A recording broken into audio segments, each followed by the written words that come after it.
Aujourd'hui, j'aimerais vous faire découvrir un outil qui est très simple à créer et à utiliser et qui permettra à vos enfants d'accepter d'apprendre et de réviser ce qu'ils n'ont pas forcément envie d'apprendre. Pourquoi? Parce qu'avec cet outil, ils vont jouer pour apprendre et vous verrez, ils vont en redemander. Cet outil s'appelle les cartes flash. Elles sont utilisées par les élèves américains depuis de nombreuses années sous le nom de flashcards. Voilà, c'est pas moi qui l'ai inventé. L'avantage des flashcards, cartes flash, c'est qu'on peut les utiliser pour toutes les matières, tous les âges, et en plus, quand on joue, on peut jouer tout seul, on peut jouer à deux ou à plus. Alors la première étape, ça va être de fabriquer ces cartes.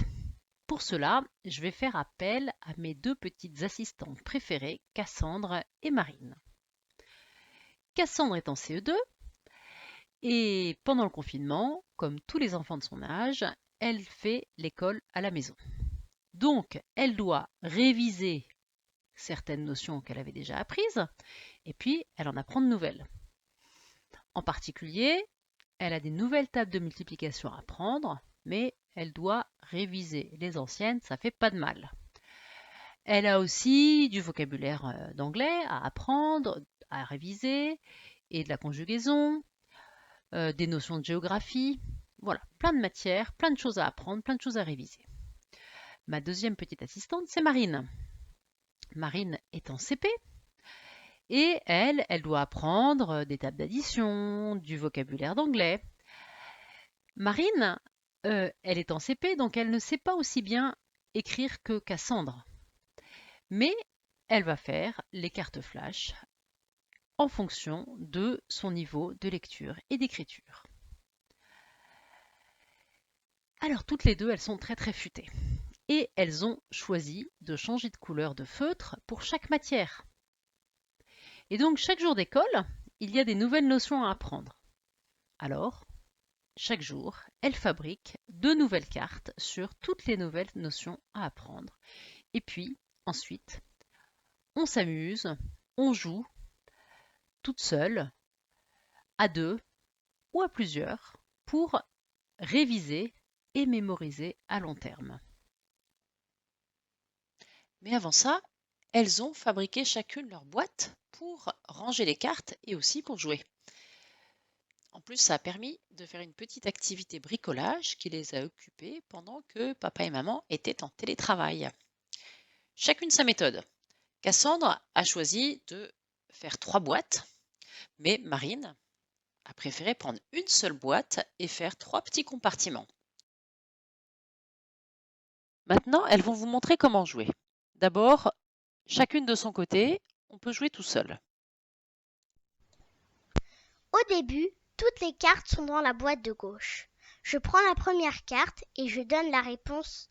Ensuite, je vérifie si ma réponse est bonne. Je mets la carte dans la boîte du milieu. Mais si je me suis trompée, je mets ma carte au dos de la pile, toujours dans la boîte de gauche.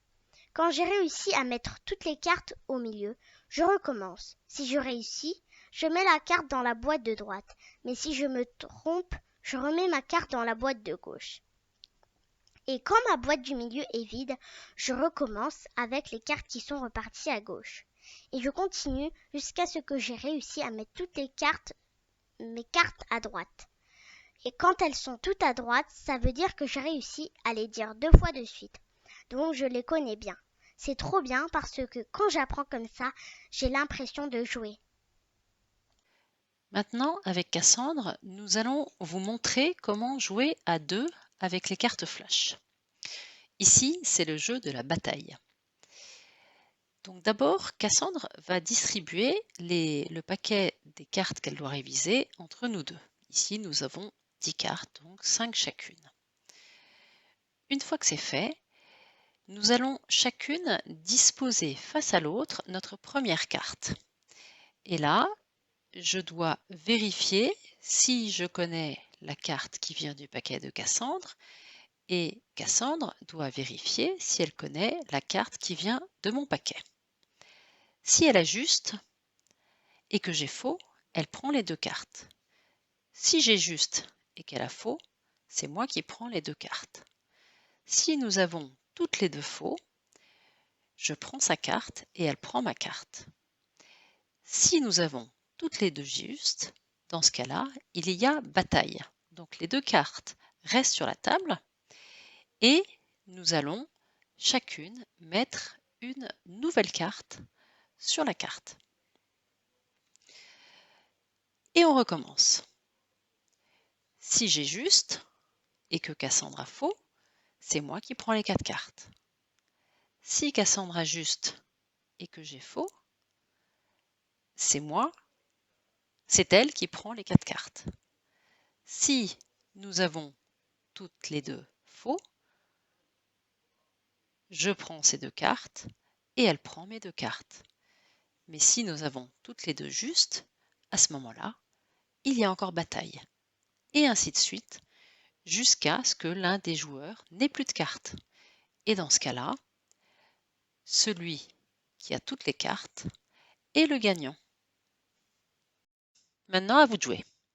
Ce qui est important, c'est que votre enfant fabrique lui-même ses propres cartes.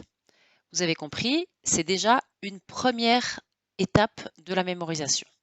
Alors bien sûr, vous pouvez y jeter un coup d'œil, c'est même fortement recommandé parce que ça serait dommage qu'il apprenne des fausses notions. On peut toujours se tromper. Faites en sorte qu'il ait toujours avec lui un petit paquet de cartes vierges et rappelez-lui de faire une carte à chaque nouvelle notion à mémoriser. Et puis, lorsqu'une notion est acquise, c'est-à-dire que plusieurs fois, il connaissait du premier coup la bonne réponse sans hésiter, eh bien, on peut jeter la carte ou la mettre de côté pour la réintroduire longtemps après. Ce qu'il faut savoir aussi, c'est que les cartes flash, c'est aussi très utile pour les grands. Ici, vous avez le petit paquet de cartes flash de Julie. Julie est en train de préparer les concours pour les écoles d'ingénieurs. Et ça, c'est ces cartes flash pour réviser ces notions de chimie organique. J'espère que cet outil vous permettra de prendre beaucoup de plaisir pour faire l'école à la maison avec votre enfant. Jouez avec lui, faites des concours, inventez de nouveaux jeux. Et vous pouvez aussi trouver d'autres idées de jeux dans le livre Mémoriser sans ennuyer, 40 idées de jeux pour jouer seul ou à plusieurs. Ce livre est disponible dans notre boutique en ligne. Mais surtout, quand il retournera à l'école, encouragez-le à continuer à fabriquer ses cartes flash et à les utiliser pour apprendre et réviser. Ce n'est pas que pour l'école à la maison. Bonne mise en pratique et à bientôt pour un nouvel outil.